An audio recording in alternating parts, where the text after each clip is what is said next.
नमस्कार दोस्तों। आप सभी लोग जानते हैं कि अंतर्राष्ट्रीय कथावाचक पंडित प्रदीप जी मिश्रा के बारे में आज हर कोई जानना चाहता है। हर कोई उनके जीवन के बारे में जानना चाहता है कि वह आज इस स्थान तक कैसे पहुँचे, कि उनके कथाओं में आज लाखों की संख्या में भक्तगण उनकी शिव महापुराण कथा को सुनने के लिए आते हैं। तो क्या उन्होंने अपने जीवन में परिश्रम किया है? क्या उन्होंने अपने जीवन में मेहनत की है? उन्होंने किन किन कठिनाइयों का सामना किया है? यह सारी बातें आज हम आपको बताने वाले हैं, क्योंकि आज आप अंतर्राष्ट्रीय कथावाचक पंडित प्रदीप जी मिश्रा की मात्र प्रसिद्धि ही देखते हैं। आप उनकी मेहनत, उनका परिश्रम, उनकी जीवन शैली को आपने कभी नहीं देखा। आज की इस वीडियो में हम आपको पंडित प्रदीप जी मिश्रा की पूरी जीवन शैली बताने वाले हैं। दोस्तों, आज पंडित प्रदीप जी मिश्रा को सभी लोग जानते हैं। देश और विदेश में पंडित प्रदीप जी मिश्रा का नाम चलता है। अंतर्राष्ट्रीय कथावाचक पंडित प्रदीप जी मिश्रा का एक बहुत ही भव्य और पवित्र तीर्थ स्थल है, और यह सिर्फ उनका ही नहीं बल्कि सभी भगवान भोलेनाथ के भक्तों का धाम है, जो कि कुबेरेश्वर धाम सीहोर में स्थित है, जो कि एक गांव चितावलिया हेमा गांव में है। अगर आप पंडित जी की पूरी जीवन शैली और उनके बचपन के बारे में जानना चाहते हैं तो इस वीडियो को पूरा जरूर देखिएगा। पंडित प्रदीप जी मिश्रा आज एक अंतर्राष्ट्रीय कथावाचक हैं, जो अपने मुखारविंद से देश और विदेशों में शिव महापुराण कथा का वाचन करते हैं। पंडित प्रदीप मिश्रा जी का जन्म 16 जून 1980 में सीहोर जिले में हुआ था।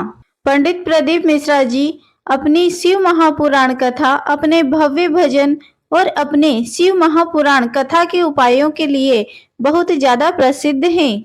पंडित प्रदीप मिश्रा ब्राह्मण जाति से जुड़े हुए हैं और इनका सरनेम मिश्रा है। पंडित प्रदीप मिश्रा जी के परिवार में उनकी माता, उनके पिता, उनके 2 भाई, साथ ही में पंडित प्रदीप जी मिश्रा की धर्म पत्नी और उनके 2 बच्चे हैं। पंडित प्रदीप मिश्रा जी के परिवार में उनके पिता का नाम रामेश्वर मिश्रा जी, उनकी माता का नाम सीता मिश्रा, उनके भाइयों का नाम दीपक मिश्रा और विनय मिश्रा है, और उनके पुत्रों का नाम है राघव मिश्रा और माधव मिश्रा। पंडित प्रदीप जी का बचपन बहुत ही संघर्ष भरा हुआ था, क्योंकि जब पंडित प्रदीप जी मिश्रा का जन्म हुआ था उस समय उनके पास बिल्कुल पैसे भी नहीं थे। जब उनका जन्म हुआ था तब ताई को देने के लिए उनके पास पैसे भी नहीं थे, इसीलिए उनका जन्म उनके घर में ही तुलसी के क्यारे के पास में हुआ था। पंडित प्रदीप मिश्रा जी का जन्म पावनधरा सीहोर में ही हुआ था और अपने घर में तुलसी जी के क्यारे के पास इनका जन्म हुआ था। पंडित प्रदीप जी मिश्रा ने 12वीं तक सीहोर में शिक्षा ग्रहण की, साथ ही ग्रेजुएशन भी उन्होंने पूरा किया है। पंडित प्रदीप मिश्रा जी अपनी पढ़ाई के साथ एजेंसियों पर भी काम किया करते थे, जिससे कि उनके घर में कुछ पैसा आ सके और वह अपनी पढ़ाई का खर्चा भी उठा सके। मिश्रा जी के पिताजी शुरुआत में चने बेचा करते थे। उसके बाद उनके पिताजी ने चाय का ठेला भी लगाया, जिस पर पंडित प्रदीप जी मिश्रा ने भी उनकी सहायता की और दुकानों पर वह चाय देने के लिए भी जाते थे।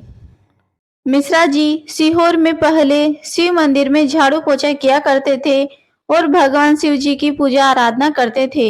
बचपन से ही उन्हें भगवान शिव जी की भक्ति बहुत पसंद थी। गीताबाई पराशर कौन है? गीताबाई पराशर सीहोर में ही रहती है, जो कि सीहोर में जगह जगह जाकर भोजन बनाती थी। इन्होंने ही पंडित प्रदीप मिश्रा जी को दीक्षा लेने के लिए इंदौर भेजा था, जहां पर गीताबाई पराशर के गुरुदेव रहा करते थे। पंडित प्रदीप मिश्रा जी ने अपनी दीक्षा इंदौर में गोवर्धन नाथ मंदिर में हवेली में स्थित एक ब्राह्मण जन से ली थी। पंडित जी के गुरुदेव ने उन्हें बहुत अच्छे से सभी बातें सिखाई, उनको धोती पहनना सिखाया और उनको पोथी देकर एक बहुत बड़ा आशीर्वाद भी दिया। पंडित प्रदीप मिश्रा जी के गुरुदेव का नाम गोलोकवासी 1008 विठलेश राय काका जी महाराज जी हैं, जो कि इंदौर में गोवर्धन नाथ मंदिर हवेली में रहते हैं। पंडित प्रदीप मिश्रा जी के गुरुदेव जी, उन्होंने पंडित प्रदीप मिश्रा जी को यह समझाया कि आपके ऊपर कोई जोर जबरदस्ती नहीं है। आप अपने मन से जिस भगवान को चाहें उसकी पूजा अर्चना कर सकते हैं। आप सभी भगवानों की पूजा अर्चना कर सकते हैं। जब आप अपने अच्छे भाव से सभी भगवानों की पूजन अर्चन करेंगे, उसके बाद कोई एक भगवान अपने आप ही आपका हाथ पकड़ लेंगे। पंडित प्रदीप मिश्रा जी के गुरु ने उन्हें एक पोथी देकर उन्हें यह आशीर्वाद दिया कि तुम्हारे पांडाल कभी भी खाली नहीं जाएंगे। तुम जहां पर भी खता करोगे, तुम्हारे सारे पांडाल फुल ही भरेंगे। ऐसा आशीर्वाद उन्हें उनके गुरुदेव की तरफ से मिला था, जो कि आज सच भी हो रहा है। कुबेरेश्वर धाम की स्थापना पंडित प्रदीप मिश्रा जी ने ही की है, जो कि सीहोर से लगभग 5 किलोमीटर दूर चितावलिया हेमा गांव में स्थित है। तो यह थी पंडित प्रदीप मिश्रा जी की संपूर्ण जीवन शैली। अगर आपको इस वीडियो से रिलेटेड कोई भी सवाल है तो आप कमेंट बॉक्स में कमेंट करके हमें जरूर बताएं। हम आपके सवाल का जवाब देने की पूरी से पूरी कोशिश करेंगे। धन्यवाद।